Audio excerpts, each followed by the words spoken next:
मैं चाहता भी नहीं वो माफी मांगे।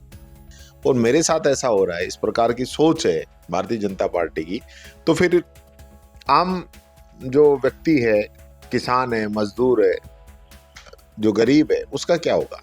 सब लोगों के फोन आए उस समय, मेरे को बड़ा फील हुआ किस प्रकार की सोच के साथ ये कर रहे हैं। लेकिन उन्होंने एक जिक्र और किया कि पार्टी में पहले 2 थे, फिर 4 हुए और अब 5 गुट। कोई गुट नहीं है। किस चीज का गुट है? आप इस चीज में भी गुट देख रहे हो? इस चीज में भी गुट देख रहे हो? मेरी समझ से बाहर है। राजस्थान में गर्मी का ही नहीं बल्कि राजनीतिक पारा भी काफी हाई है और लगातार चर्चा है। क्या वजह है? वजह गंगा जल, मंदिर और टीकाराम जूली। कांग्रेस के नेता प्रतिपक्ष और खास तौर पर पूरे देश भर में चर्चा है, क्योंकि कांग्रेस के अधिवेशन में खुद राहुल गांधी ने उनका बार बार जिक्र किया और बीजेपी को आड़े हाथों लिया। वजह क्या रही, उसके बारे में बात करेंगे। खुद हमारे साथ टीकाराम जी सर मौजूद है। सर, जिस तरह से अलवर के राम मंदिर में आप जाते हो, पीछे से भाजपा नेता आते हैं और उसको गंगा जल से शुद्धिकरण करते हैं, क्या वजह मानते हैं, क्या मानसिकता? बीजेपी की और आरएसएस की जो सोच है, ये आज की सोच नहीं है, बहुत पुरानी सोच है। और ये सोच कहीं ना कहीं झलक जाती है। इसके अलावा कोई दूसरी बात हो नहीं सकती। आज भी आजादी के 75 वर्षों के बाद में, जहां हम समानता की बात कर रहे हैं, नए भारत की बात कर रहे हैं, आगे बढ़ने की बात कर रहे हैं, और ऐसे समय में ऐसे विचार भारतीय जनता पार्टी के नेताओं के, तो ये मैं समझता हूं जनता को सोचना पड़ेगा। और अभी भी जनता ने कोई कमी नहीं छोड़ी इस बात को कंडेम करने में। मेरी जो स्थिति थी उसमें जनता का जो जितना योगदान है मुझे सपोर्ट करने में, उसके लिए तो मेरे पास शब्द नहीं है।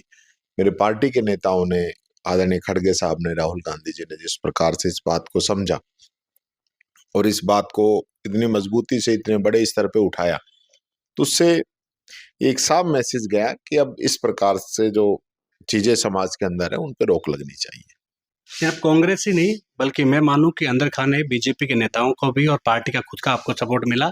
यही वजह है कि पहली बार इस तरह का मामले में तुरंत कार्रवाई करते हुए ज्ञानदेव आहूजा को न सिर्फ नोटिस थमाया बल्कि प्राथमिक सदस्यता भी उनकी ले ली गई, छीन ली गई। देखिए, वो तो एक दिखावा है। इससे पहले भी इनको हटाया था, फिर वापस ले लिया। अब आप प्राथमिक सदस्यता से निलंबित करके 3 दिन में आप उनका जवाब मांग रहे हो। क्या जवाब मांग रहे हो? जवाब तो आया हुआ है, सारा आपके सामने है, ऑडियो है, वीडियो है, विजुअल है, सब चीजें है। तो किस चीज का जवाब मांग रहे हो? लेकिन ये एक फॉर्मेलिटी बीजेपी ने की है। बीजेपी, देखिए, इन बीजेपी की मानसिकता यही है। जब मैंने विधानसभा में ये बात कही कि भाई आरएसएस अपना 100वां स्थापना वर्ष मना रही है, तो क्या वो छुआछूत खत्म करने के लिए अभियान चलाएंगे? इसी बात पे पूरी बीजेपी मेरे खिलाफ खड़ी होगी, तो इससे बदतर क्या हो सकता है? लेकिन इस पूरे मामले के बाद भी ज्ञानदेव आहूजा माफी तक नहीं मांग रहे। मैं चाहता भी नहीं वो माफी मांगे। मैं तो चाहता हूँ इस प्रकार की घटनाओं पर रोक लगे। ये पहली बार तो आपके साथ हुआ है, लेकिन कई बार दलितों के साथ इस तरह का अत्याचार होता रहा है, राजस्थान में खास अभी तौर। राजस्थान में अभी आप देखिए, अभी कुछ समय पहले 200 पुलिसकर्मी, खुद एसपी गया है तब जाके बिनौरा निकलवा रहा है। तो ये जो एक धारणा बनी हुई है, इसको बदलने की जरूरत है। आज कोई मैं माफी मंगवा के कोई बड़ा थोड़ी ना हो जाऊंगा। मैं तो चाहता हूं इस प्रकार की घटनाओं पर रोक लगे। आज मैं लीडर अपोजिशन हूँ, 66 एमएलए का मुझे प्रतिनिधित्व करने का मौका मेरी पार्टी ने मुझे दिया है, और मेरे साथ ऐसा हो रहा है, इस प्रकार की सोच है भारतीय जनता पार्टी की, तो फिर आम जो व्यक्ति है, किसान है, मजदूर है, जो गरीब है, उसका क्या होगा? उसके साथ तो ऐसी घटनाएं रोज ही हो रही होंगी। आप जब गए थे तो बीजेपी के साथ आपने भी मंच साझा किया था। उस समय ज्ञानदेव आहूजा वहां पर नहीं थे, लेकिन जैसे ही आप गए अगले दिन गंगा जल से शुद्धिकरण तो कर दिया। बात वो कह रहे हैं कि मैंने किसी दलित नेता या फिर टीकाराम जूली को लेकर नहीं किया बल्कि कांग्रेस की मानसिकता को लेकर किया। तो मैं ही गया ही मैं हूं। भाई, कांग्रेस की आप मानसिकता की बात कर रहे हो या कांग्रेस नेताओं की कर रहे हो, तो कांग्रेस नेता तो सब जगह गए हैं और जगह भी जा रहे हैं, तो आप वहां क्यों नहीं गए? आप वहीं क्यों गए जहां टीकाराम जूली गया है? आप चैलेंज कर रहे हो कि कल करनी माता के गया है, आज राम मंदिर में गया है, मैं कल जाके गंगा जल से इसको शुद्ध करूंगा। इसका मतलब क्या है? दलित कांग्रेस की आप बात कर रहे हो तो कांग्रेस के नेता तो पूरे देश में कहीं ना कहीं जा ही रहे हैं ना, रोजाना ही जाते हैं, कोई इनके कहने से थोड़ी जा रहे हैं। लेकिन वो कह रहे हैं कि कांग्रेस ने भगवान राम को काल्पनिक बताया, यहाँ तक कि राम मंदिर के जो अनुष्ठान हुआ था तब भी जाने से इनकार कर दिया। ये लोग कह रहे हैं, इनकी मंशा है। राम मंदिर की बात थी, आप सबको पता है, जो हमारे शंकराचार्य हैं उन्होंने कहा था कि मंदिर अधूरा है, पूरा होने पर ही इसका प्राण प्रतिष्ठा होनी चाहिए। यही बात हमारी थी, मंदिर पूरा होने के बाद जाएंगे। तो जाते हैं आस्था के अंदर। मैं तो कह रहा हूँ मेरे तो नाम में राम है, तो कोई इनकी सर्टिफिकेट लेके थोड़ी जाएंगे कि ये कहेंगे तभी जाएंगे। हम तो रोज ही जाते हैं, मेरे घर में मंदिर है, दिल में मंदिर है। भगवान राम क्या है? भगवान राम तो कण कण में है ना, कहीं जाने से थोड़ी मिलेंगे। आप अपने खुद के मन के अंदर उतर के देखिए कि इसमें भगवान राम को आपने कहाँ रखा हुआ है। लेकिन खासतौर पर ज्ञानदेव आहूजा कहते हैं कि इस पूरे प्रकरण में दलित समाज मेरे साथ रहा है, मैं हमेशा से दलितों के साथ रहा हूँ, उनके सबसे ज़्यादा मैं काम कराता हूँ, तो दलित समाज इससे खफा होने की क्या वजह माने? आहूजा जी क्या कहते हैं अब ये तो वो जाने, जो चीजें सामने प्रैक्टिकल में वो तो आपके सामने। लेकिन राहुल गांधी ने अधिवेशन में बार बार टीकाराम जूली को जिक्र भी किया। कहीं ना कहीं माने कि पार्टी इस स्तर पर आ गई है कि कम से कम एक नेता को, पार्टी के राजस्थान के नेता को सपोर्ट मिला। निश्चित तौर पर मुझे बहुत सपोर्ट मिला, मुझे संबल मिला। मैं 2 दिन से सोया नहीं था, बेचैनी थी, बहुत असमंजस की स्थिति थी, काफी सोच कुछ रहा था। तो मेरे नेताओं ने मेरा नाम लिया, मेरी पीड़ा को समझा, तो मुझे बहुत सपोर्ट मिला। एक पर्सनली तौर पर धक्का लगा होगा क्योंकि ये चीजें कई बार सामने आती है, लेकिन जब एक नेता को जो कि चुनकर सदन में गया है उसके प्रति इस तरह से बोला जाए। देखिए, मैं सरों में इग्नोर ही किया था। मैंने कहा इसकी इस प्रकार की लैंग्वेज ये बोलते रहते हैं, विवादों से पुराना नाता है, मैं तो इसको इग्नोर ही किया। मैंने इसको पूरा सुना ही नहीं, मैंने तो इस पे ध्यान ही नहीं दिया।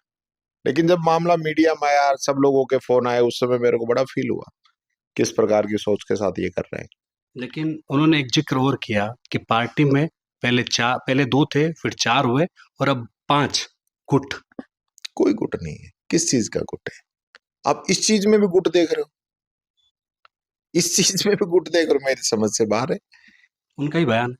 तो वो तो यही काम है ना उनका, तो वो जवाब देंगे उनका। लेकिन इस पूरे प्रकरण के बाद कहीं ना कहीं कांग्रेस इसको कैसे देख रही है? कांग्रेस साथ है। कांग्रेस की पहले दिन से ये नीति रही है कि ये जो छुआछूत है ये खत्म होनी चाहिए। महात्मा गांधी जी ने, बाबा साहब अम्बेडकर जी ने, आज हम ज्योतिबा फुले जी की जयंती मना रहे हैं, उन्होंने, सब लोगों ने इस चीज का विरोध किया था। क्या समानता का अधिकार सबको होना चाहिए, चाहे महिला है पुरुष है। इन लोगों ने तो महिलाओं की समानता का ही विरोध किया था। आज जो लोग सत्ता के अंदर बैठे हैं, जब संविधान लागू किया बाबा साहब अम्बेडकर ने, तो उस समय तो इन सब लोगों ने इस चीज का ही विरोध किया था कि महिलाओं को भी समानता का अधिकार दिया जा रहा है, दलितों को भी समानता का अधिकार दिया जा रहा है। लेकिन जब अभी दलितों की बात आई है, पूर्ववर्ती कांग्रेस सरकार में भी कई तरह के ऐसे मामले आए थे जहां पर दलितों के साथ अत्याचार हुआ। हाँ, तो आए ना, तो हमने मदद की ना, उन परिवारों की मदद की, दोषियों को सलाखों के अंदर डाला। ये कर रहे हैं क्या? आज लगातार जो मामले बढ़ते जा रहे हैं, मदद कर रहे हैं क्या? आप बताओ। कई तरह के ऐसे भी मामला है जहां पर घोड़ी पर चढ़ने को लेकर हो, चाहे बंदोली निकालने को लेकर हो, तो पुलिस वहां जा पर रही है, 200-200 लोग जा रहे हैं इनके राज के अंदर, कर क्या रहे हैं ये? शंकर मेघवाल को तलवार से गला काट दिया, क्या मदद की इन्होंने उस परिवार की? आप बता दो। बाबूलाल बैरुआ पुलिस कांस्टेबल ने सुसाइड कर लिया, क्या मदद की इन लोगों ने? टोंक के अंदर पुलिस कांस्टेबल को कुचल के मार दिया माफियाओं ने, क्या मदद की इन लोगों ने? फॉरेस्ट के अंदर एक कर्मचारी को कुचल के मार दिया, क्या मदद की इन लोगों ने? हमारी बात मत कीजिए, हमारे समय में हमने सबकी मदद की थी। क्या लगता है ये टारगेट कर करके करते हैं? टारगेट बीजेपी का राज आते ही इनकी मानसिकता उजागर हो जाती है। बहुत बहुत शुक्रिया नेता प्रतिपक्ष टीकाराम जूली जी, जो कि कह रहे हैं कि बीजेपी और आरएसएस की मानसिकता ही ऐसी है, उनकी दलितों के विरोधी। कैमरा श्री मनोज के साथ विशाल शर्मा, जयपुर, राजस्थान तक।